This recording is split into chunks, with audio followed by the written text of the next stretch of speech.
What is going on, guys? It's Tim here, big guys, episode 24 of my Middlesbrough career mode, and today we are kicking off season 3, and hopefully season 3 will, bring a lot of success like season 1 and season 2 did, and, we kick off the episode with our first preseason match against Real Sociedad, and where Alexander Pato did end up scoring a goal in the 24th minute, which kind of just held, and we did end up beating Real Sociedad 1-0. Unfortunately, Vanderbilt did get a red card, but it's okay. It's just a preseason tournament. We have a lot of people to fill this spot for us, so there's nothing to worry about. But people who are watching this right now, just look forward to some very, very big signings, and for a lot of our big players, people who might leave, people who might surprise you. But people will be leaving as well.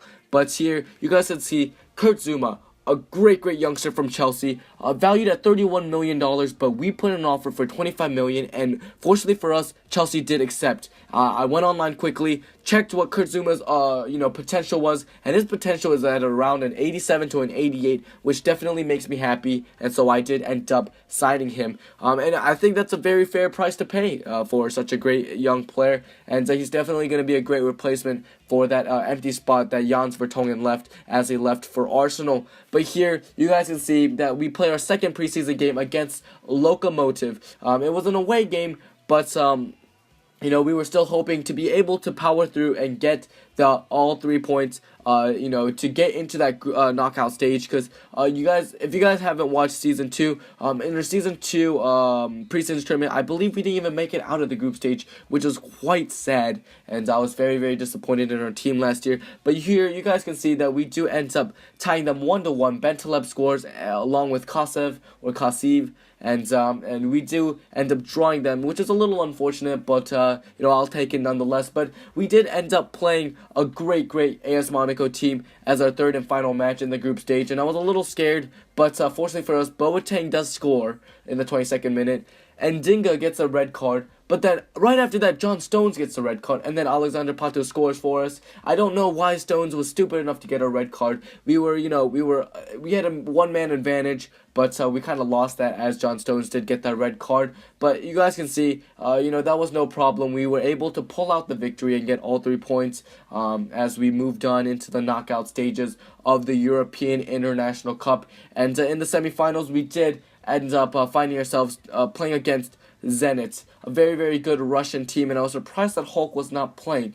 But I guess it was better for us that Hulk wasn't playing. But here, you guys will see Mario Götze scored in the first minute, his first goal for us here at Middlesbrough. But seeing Götze score was good to see. I was very, very happy. But here, you guys will see in the 28th minute, Danny does end up, equalizing, but it's okay. We do end up winning in penalties of 5-4, and we did end up moving on into the finals of the European International Cup. This team wasn't a team I was expecting to meet us in the finals, and I guess you guys will see why. Because here, Leroy Sané does end up scoring in the 13th minute to put us up 1-0 quite early. And then Mkhitaryan ends up scoring for us in the 39th minute. But then they score on a penalty. And people, I thought it was going to stay a little closer. But as you guys can see, Traore scores. And then Leroy Sané scores again. And we absolutely blow them out of the water, beating them 4-1 in the preseason tournament final. And we do end up getting the prize money, some badly needed prize money, I'd say. And it was, just an extra $10 million in our transfer budget, and we were definitely going to put it to some good use. But here, you guys can see some surprising news. Nabil Bentaleb was sold to Aston Villa for $38.5 million. A huge price tag to pay for Nabil Bentaleb. But here, you guys can also see Alexander Pato left for Sevilla for $60.5 million. Another huge sum of money for a decent player. And I definitely enjoyed Nabil Bentaleb and Alexander Pato, but I definitely look forward to seeing the people who replace them, like here, Daley Blind. But I was a little sad to let them go, but I believe in selling players when the price is right. And as you guys can see, Nabil Bentaleb and Alexander Pato's price was absolutely perfect. I believe that was at the peak of where they could go. Maybe Nabil Bentaleb and Alexander Pato might grow a little bit, but I think that's a really nice, a good place to sell them. And here you guys can see that we picked up Daley Blind for only $15 million.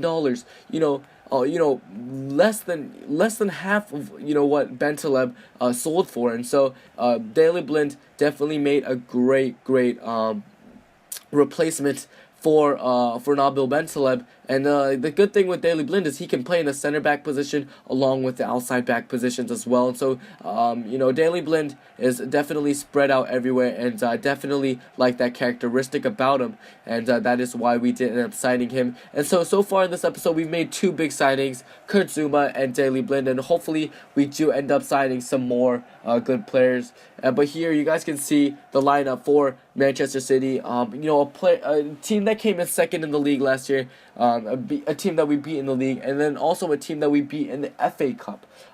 Two competitions you must win to get here at Wembley for the Community Shield, but because they did finish runner-up in both competitions behind us, they do end up playing us here once again in the Community Shield. And I was definitely looking forward to it. A very, very good Manchester City team, and I was hoping that we were able to win it, even though we might go through some struggles. And we did in the beginning of the game. You guys will see, we had a bit of turbulence, but I'm glad that we did end up recovering. But here, Zabioleta plays it down to Jesus Navas, who tries to cross it in, and then he just takes the ball from our guys. Yaya Toure with a great shot.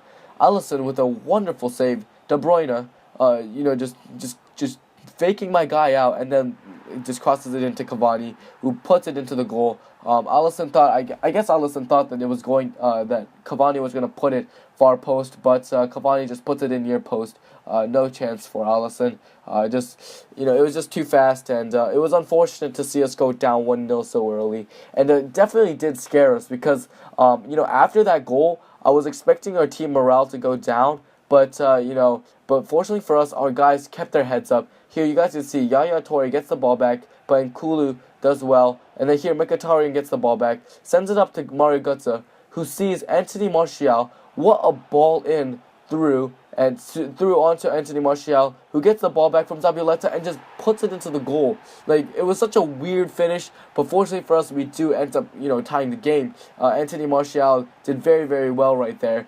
to finish it, but it was a bit of an unusual finish. You guys will see it here in the instant replay. Please excuse my speaker once again. It's been a while since that thing's gone off in my video, but I guess it decided to make its return. But here, look at this. Like, what, just a great volleyed finish. But you guys will see that he took it with his left foot, and the outside of his left foot, which was definitely surprising to me, knowing that Anthony Martial is a righty, is a right-footed player, and so, it was a unique finish, but a good finish nonetheless. But here, Fabian Delph and Clichy play a great one too. Clichy takes a nice long shot from outside the 18, but of course, Alisson, a wonderful goalkeeper that he is, makes a wonderful save right there, tips it over the bar, and keeps us level at 1-1. But here, Daley Blind did not finish. He beats Yaya Toure 1v1, and then beats more players 1v1, but then gets taken down in the box. Daley Blind, what a run he made right there. But unfortunately, Keylor Navas does end up taking him down in the box, giving us a penalty to put us in front in the second half. And Daley Blind did so well to get behind those players. But, of course, Jesus Navas had to come out of nowhere and just take Daley Blind out. And so, it was okay, though, because we did end up getting a penalty, and we gave it to Anthony Martial, the player that's been in form for a while, and the player that will take Alexander Pato's place. And what a finish right there. Just a little bit of a stutter step, and then just puts it into the the opposite way of the goalkeeper, and puts us up 2-1 in the 54th minute. And it was good to see. Caballero, as you guys can see, is a little disappointed. I was surprised that they didn't play Joe Hart instead of Caballero. But, I wasn't complaining, as we did go up 2-1 against a very, very good Manchester City side. And here you guys can take a look at the finish once again. It was a very nicely placed ball. And, we did end up going up 2-1 afterwards. But here, in the 64th minute, Mkhitaryan, little skill move here, and then crosses it in with his left foot. And guess who's there? Kevin Prince Boateng, our captain from last year. The player that led us to all those amazing titles and victories. There, he scores a goal for us to put us up by 2 against a very, very good Manchester City side. So we do end up going up 3-1 against a very good, once again, a very good Manchester City side. And I can't stress that enough. Just seeing Manchester City's lineup, any team would be scared. Even the best teams. But, a Middlesbrough team coming out here, playing against Manchester City and, beating them 3-1, that's absolutely unheard of. But here, Anthony Martial, is battling against Kompany. Kompany makes a big mistake, and then Anthony Martial decides to just beat the rest of the defenders with pace. Anthony Martial takes a great shot, but Zabioleta clears it. Leroy Sané gets it back. Mario Götze with the ball, beats his man, and then he does ends up taking the shot right here. Caballero, great save by Anthony Martial there to finish up the opportunity, and we do end up going up 4-1. We led Manchester City by 3 goals, which was, definitely surprising. Definitely wasn't expecting that. I was expecting more, a very, very, tightly contested game. But fortunately for us, we did end up going up by quite a lot of goals. But Anthony Martial's finish right there kind of did scare me right there, seeing that, hitting the roof of the net. I thought that he might, hit it over. But fortunately for us, he was able to keep it below the bar and, give us the lead right here. But Manchester City wasn't done yet. Zabioleta crosses the ball in. Poor clearance from Jones. And Sterling was right there to finish up. It was 4-2, but the game was practically over with only 10 minutes remaining.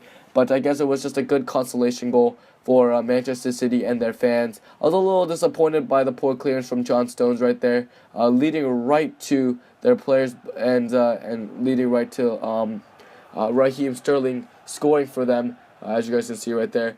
But it's okay though, guys. We do end up, winning the game against a very, very good Manchester City team. So there just wasn't too much to worry about here. You guys can see the final whistle is blown. And let me just tell you, our fans were absolutely excited coming here to Wembley, a great, great stadium, to watch their favorite team play, Middlesbrough, a team that was in the Football League Championship just 2 seasons ago. But last season, 2 seasons ago, they get promoted into the Barclays Premier League. And then last year, they win the Barclays Premier League. Just an outstanding job. And then they also won the FA Cup as well. And seeing them win the Community Shield is absolutely fantastic. And I'm so very proud of my team for coming such a long, such a hard and long journey, and being able to do so successfully. It definitely makes me proud. And you guys can see the stats right here.